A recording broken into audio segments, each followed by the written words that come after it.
Good morning mga kaparak. Early bike patrolling na naman kami kahit medyo maulan ngayon, kasama ang aming MPD District Director, Police Brigadier General Andre Perez Dizon, sir. Ayan, ilibutin namin ang buong kamay nilaan ngayon. Nauuna nga pala kami dahil kami ang guide ni Patrolman. So ayan, nandito kami ngayon sa may Divisoria para magbigay ng police visibility at i-check ang katahimikan ng kamay nilaan. Alright, so ayan nga pala sa likod ang aking mga kasama, ang MPD Bike Patrol Team at ang aming District Director.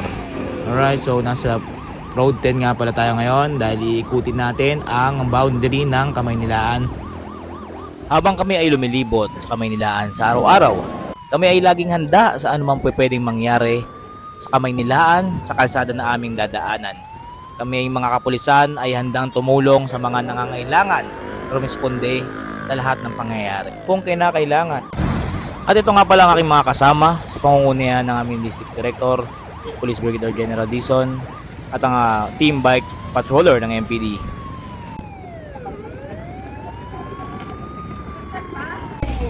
Nandito nga pala tayo sa Quiapo Church. Itong simbahan na to ay araw-araw naming dinadaanan para masiguro ang kaligtasan at katahimikan ng mga nagsisimba rito sa Quiapo Church.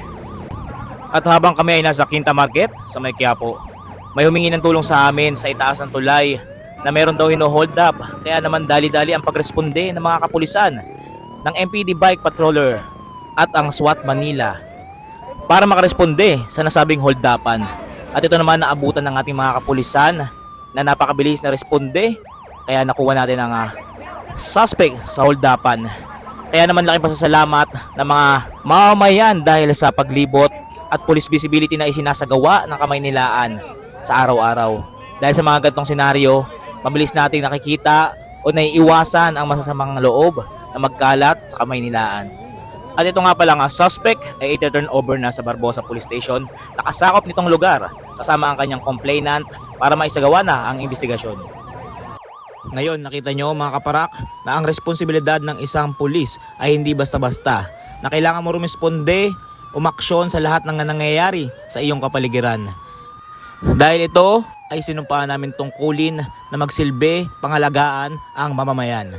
Nandirito palagi ang kapulisan ng Manila Police District para maglingkod sa inyo.